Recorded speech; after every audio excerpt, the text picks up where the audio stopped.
Jada's finger was 2 inches from his face. The entire restaurant stopped breathing. To her, he was just a rude customer in a black suit, exhaling expensive cigar smoke into a no-smoking zone. She had asked him once. She had asked him twice. Now she was done asking. "Pay your bill," she said, her voice carrying to every corner of the Gilded Lily, "and get out." What she didn't know was that the man smirking up at her was Kenji-Oh, the untouchable king of the Korean underworld. The man who owned the city's docks, its politicians, and the silence of its police force. Behind him, 2 men in tailored suits reached slowly into their jackets. The guests at nearby tables dropped their forks without a sound. Kenji didn't reach for a weapon. He leaned back in his chair, tilted his head, and looked at Jada the way a man looks at something rare he wasn't expecting to find. "You have a lot of nerve," he said quietly, reading her name tag. "Let's see if it lasts through the night." Why was the most feared man in the city letting a waitress embarrass him? And what was he planning once the doors locked? The Gilded Lily at 9 p.m. on a Friday was organized chaos in expensive clothing.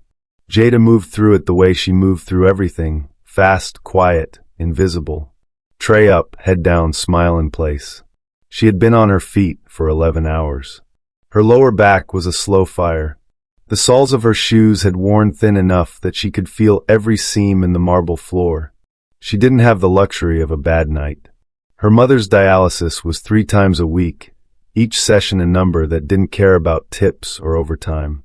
The rent on the apartment they shared was due in 8 days. The clutch on Jada's car had been dying for 2 months, and she drove her mother to treatment in it every Tuesday, Thursday, and Saturday, praying quietly at every red light. This specific job, at this specific restaurant, was the only one in the city that paid enough and scheduled around her mother's appointments. She had negotiated that schedule with Henderson personally, 6 months ago, sitting across from him with a printed calendar and a prepared speech. She could not lose this job, which is exactly what she was thinking when the men in black suits walked in without waiting to be seated. She looked for Henderson. He was behind the bar, and the moment he saw the man in the center of the group, he went the color of old milk. His hands shook. He set down the glass he was holding before he dropped it. "Henderson," Jada said, cutting past him with a loaded tray. "That man just lit a cigar at table 4. Go handle it." Henderson didn't move. He didn't look at her. "Stay away from that table," he whispered. "Don't even look at them." Jada looked at the family next to table 4, a mother with 2 small children, both of them coughing quietly into their napkins as the smoke drifted over. She set her tray down. Henderson grabbed her arm. "Jada, I'm serious. Do not." She walked away from him. The restaurant went quiet the way restaurants do when something is about to happen. The clinking of silverware slowed and stopped. Conversations dropped to murmurs, then to nothing. Jada walked to table 4, set a glass of water down in front of the man with the cigar, and waited until he looked up. He took his time. He finished his exhale first, slow, deliberate, letting the smoke curl between them. Then he looked at her with dark eyes that weren't surprised. They were interested. "Sir," Jada said, "there is no smoking in this restaurant. Put it out, or I'll need to ask you to leave." The 2 men behind him shifted weight. One of them moved a hand toward his jacket. The man with the cigar raised one finger. They stopped. He looked at her name tag, then back at her face. "Jada," he said. "Not a question." "Out," she replied, "or I call the fire marshal." He took one more long, slow pull of the cigar and blew the smoke directly toward her face. That was when Jada's hand came up, 2 inches from his face. Palm out. The universal language for "I am done with you." The silence in the restaurant became total. The man looked at her hand. Then impossibly he smiled. "You're the first honest thing I've seen in this city in a long time," he said softly. He stood up, and the full weight of the room's terror became clear on every face around her. The guests, the servers, the bartender. All of them had gone rigid. She felt it then. The cold prickle at the back of her neck. The animal instinct that said, something is very wrong. But she didn't lower her hand. The man reached into his pocket. For one suspended second, Jada was certain she was about to find out exactly how wrong. He pulled out a roll of bills and dropped it on the table without counting it. Then he leaned down until his voice was only for her. "Enjoy the tip, Jada. You've just made yourself very interesting to some very dangerous people." He buttoned his jacket. He nodded to his men, and he walked out of the Gilded Lily without looking back. When the doors swung shut, the entire restaurant exhaled at once. Jada looked at the money on the table. Her hands, she noticed, were shaking. Henderson appeared at her elbow. His face was gray. "Do you have any idea," he whispered, "who that was?" Henderson said the name twice. The second time, Jada sat down. She sat on the edge of the nearest chair, a thing she had never done while on shift in 6 months, and put both hands flat on the table and breathed. Kenji-O. She knew the name. Everyone in this city knew the name, the way everyone knew the name of a storm. You didn't need to have met it to understand what it left behind. "He's going to kill me," she said. "He's not going to kill you," Henderson said. Then he paused. "Probably. That's not reassuring, Henderson. What were you thinking?" "I was thinking about that family with the kids at table 5 who were breathing his smoke," Jada said. Her voice came out harder than she intended. "I was thinking about the fact that I've had to enforce that policy on 100 people, and you've never once told me it only applies to people who can't have me disappeared." Henderson had no answer for that. He walked away. Jada looked at the roll of bills. She unfolded it. $10,000. 6 months of her salary, folded around a rubber band. She felt sick looking at it, but she folded it back up and put it in her apron. She wasn't leaving it for Henderson. At the bottom of the table, half hidden under the edge of the linen, she noticed something else. A tactical watch. Black face, heavy band, with a small screen currently glowing a dim, steady red. She picked it up. It was still warm. He left it on purpose, some part of her mind said. Or he dropped it by accident. She couldn't tell which was worse. She tucked it into her apron next to the money. She finished her shift.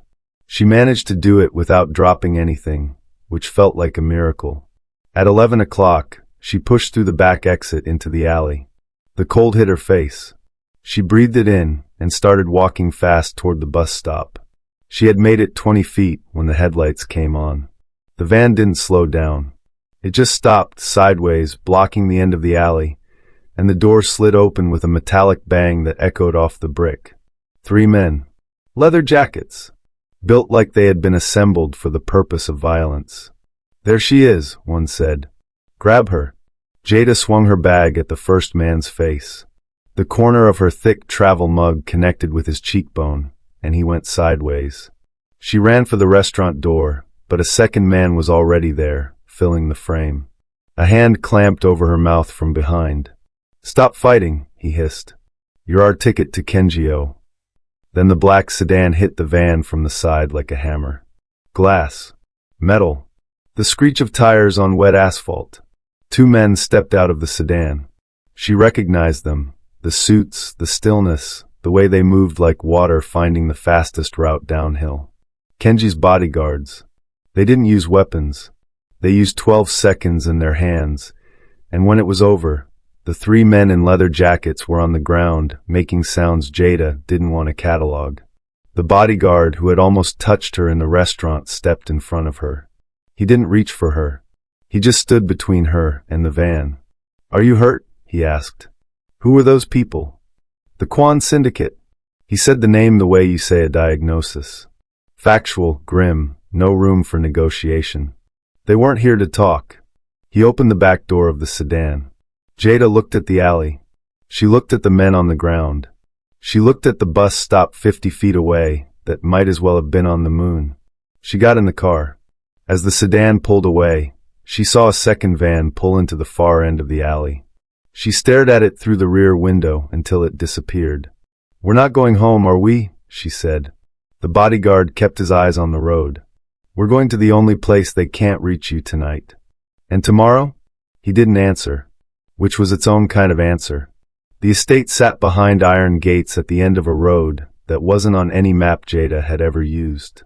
Stone walls. Cameras that tracked the car as it approached. floodlights that turned the grounds into permanent daylight. Kenji met her at the door.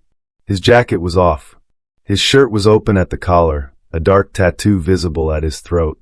He looked like a man who had been waiting, not impatiently, but with the focused stillness of someone who expected things to go according to plan, and was simply confirming that they had. He led her to a study. Books, dark wood, the smell of cedar and old paper. Two things sat on the desk, a thick envelope and a surveillance photograph, grainy and taken from a distance. Jada stood with her arms crossed. Talk. Kenji almost smiled. The Quan Syndicate has been trying to find my schedule for 3 months. Someone sold them tonight's location. They thought if they took you, the woman who publicly embarrassed me and walked away breathing, they'd have leverage. I'm a waitress, Jada said. I don't have leverage. They think you matter to me. The air shifted. Do I? Jada asked. Kenji looked at her for a moment, really looked, the way he had in the restaurant, that same quality of attention, like she was something he was trying to accurately measure. You stood in front of 2 armed men and didn't move, he said. In my world, that makes you either very dangerous or very valuable. The Quans couldn't tell which. Neither could I. He pushed the envelope across the desk. Here is your choice. Take this. It's enough to cover your mother's treatment for 2 years, and a plane ticket to wherever you want to go. You'll be safe, but you'll need to stay moving. The Quans don't forget faces. Jada looked at the envelope. The number he was implying was not a small number. Or, she said, or you stay and help me find who sold my location. You were there all night. You heard the kitchen conversations. You saw the faces. He tapped the surveillance photo. Someone in that building made a call. Jada looked at the photograph. The back entrance of the gilded lily. A blurry figure, hand extended, passing something to a man in a leather jacket. The figure was blurry. But the jacket, the Hargrove & Sons dry cleaning logo on the breast pocket, was not. She had seen that jacket 100 times. Henderson, she said. Kenji went very still. It was Henderson, Jada said. Her voice came out flat, the way voices do when the mind is processing something too large to feel all at once. He was the one who told me to stay away from your table. He wasn't scared of you. He was waiting to see which one of us you'd notice. She looked up. He used me as bait. The silence in the study was absolute. She was still sitting with it, the shape of it, the specific ugliness of being used by someone you had negotiated a work schedule with, someone who knew about her mother's dialysis, someone who had known, when headlights swept across the study window. A car in the driveway, moving fast. The guard outside opened the door without a knock. Boss. Henderson just came through the gate. Kenji and Jada looked at each other. They walked out together. Henderson stood on the gravel in his work suit, a leather briefcase clutched to his chest. He was scanning the house with the frantic energy of a man who had placed a bet and was waiting to find out if he'd won. Then he saw Jada standing in the doorway. The briefcase hit the ground. You were supposed to be gone, Henderson said. The words came out wrong, too raw, too revealing. He tried to recover. I mean, Jada, what are you? How much? Jada asked. Henderson's face crumpled. They had me, Jada. I owe 300,000. They said all they needed was someone Kenji noticed. Someone he'd want to protect. I thought, he stopped. You thought what? She said. Her voice was quiet, which was somehow worse than if she'd shouted. That they'd take me somewhere and then let me go. That this would end clean. I didn't think they'd. You didn't think, Jada said.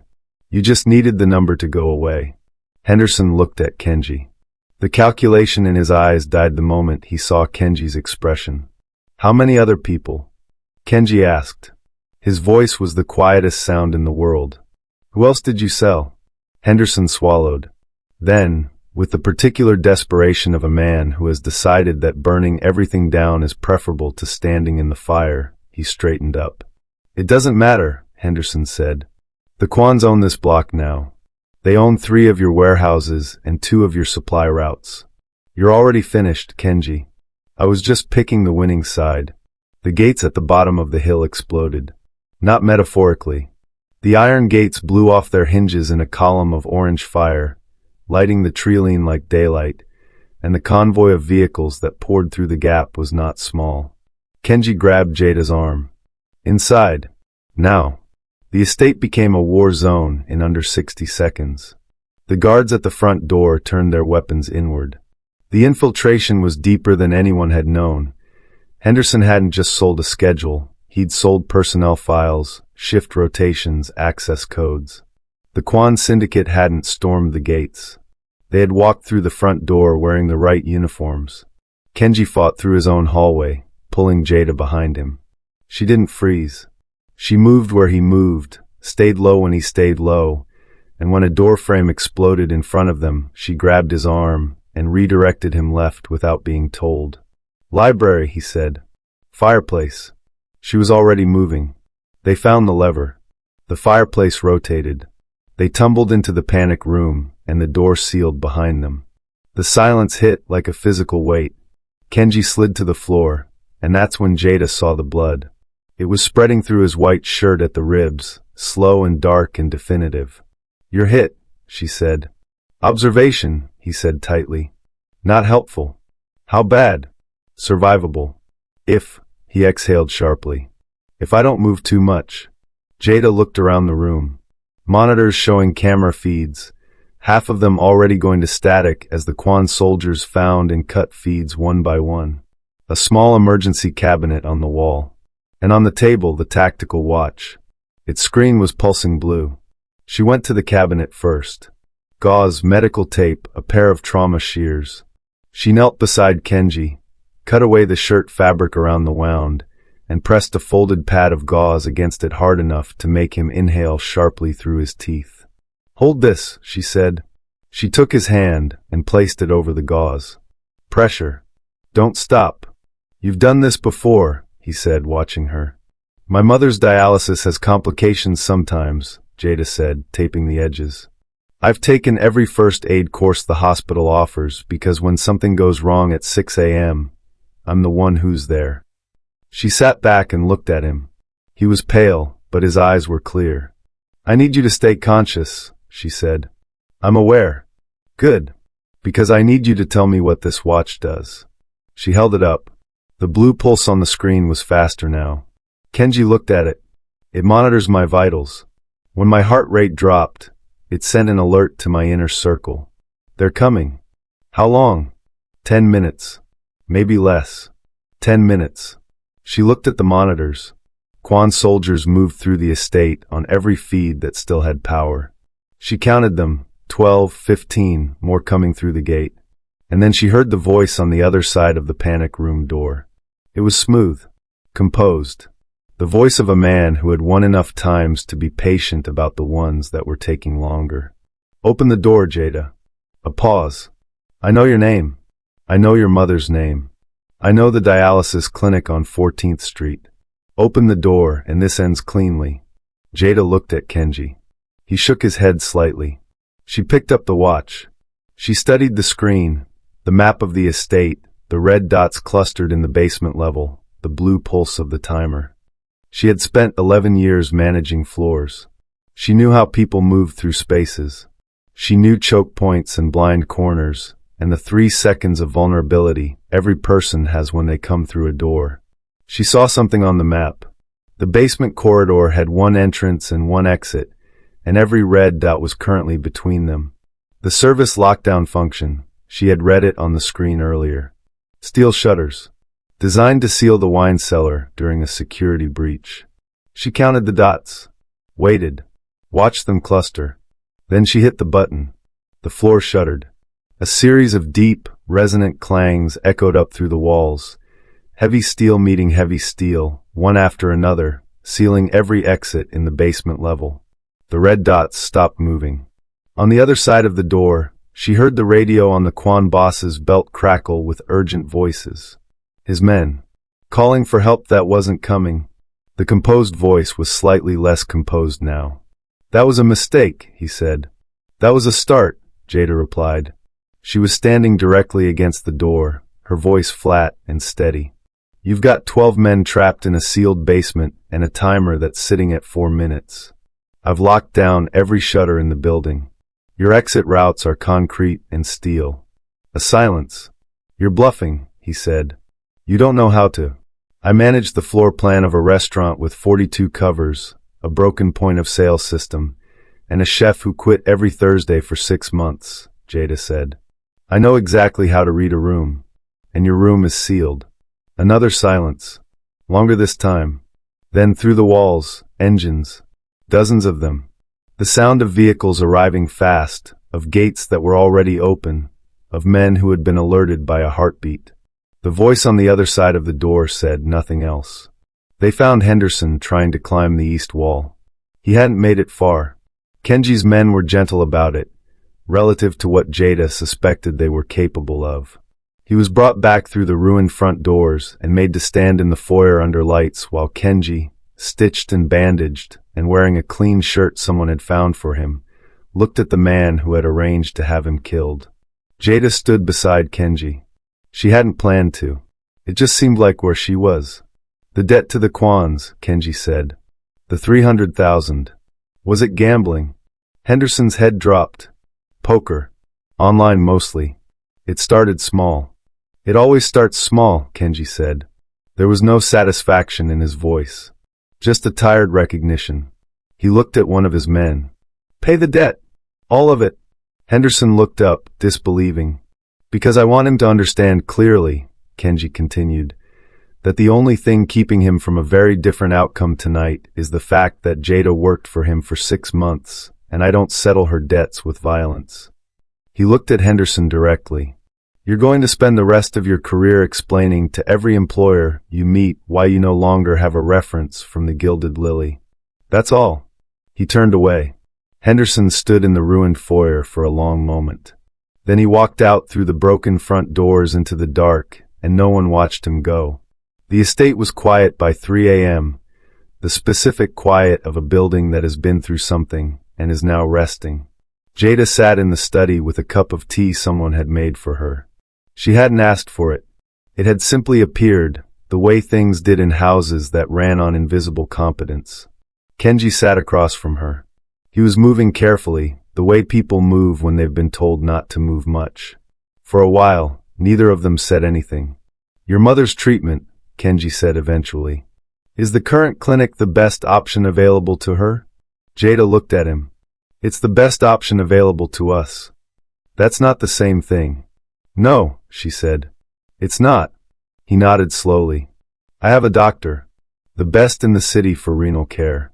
Not affiliated with any hospital, private practice, small, completely funded by people who needed something better than what the system offered. Jada set down her cup. Why are you telling me this? Because you asked me nothing for what you did tonight, he said. You locked down my basement and held a door and kept your nerve for 10 minutes in a sealed room with a dying man, and you haven't once asked what you're going to get for it. I was trying to survive, Jada said. So was I, Kenji replied. And you made sure I did. The silence between them was different now. Less weight. More space. I'm not going to work for you, Jada said. I want to be clear about that. I'm not interested in whatever world this is. I know, Kenji said. And I'm not afraid of you, she added. Not anymore. I know that too. He looked at her steadily. Which is why I'd like to give you the restaurant. Jada stared at him. The Gilded Lily, Kenji said. It's part of a property portfolio I've held for years. It's never been run by someone who actually understood what a restaurant should be. Tonight proved that spectacularly. A pause. You managed the floor of that building every night for 6 months. You know every weakness in it. You'd run it better than Henderson ever did. You're giving me a restaurant, Jada said flatly. I'm offering, he said. You can say no. She picked up her tea. She thought about her mother, about the dialysis schedule, about the clutch on her car that had been failing for 2 months, about the way she had stood in that alley at 11 p.m. with a mob boss's money in her pocket and nowhere to run, and had made the only choice available to her. She thought about the look on Kenji's face when she pressed gauze to his ribs and told him not to die on her shift. No smoking, she said. Naturally. Not in my restaurant. Not at table 4. Not at any table. He almost smiled. Your restaurant. Your rules. Yes, Jada said. They are. 6 weeks later, the gilded lily had new carpet, deep crimson, the color Jada had always thought would suit the room. The bullet holes in the wall near the service entrance had been replastered and repainted. The menu had been revised by a chef Jada had hired herself, from a shortlist she had spent 2 weeks building. Her mother's first appointment with Kenji's doctor was on a Tuesday. She had come home saying it was the first time in 3 years a doctor had explained her treatment to her like she was a person rather than a problem to be managed.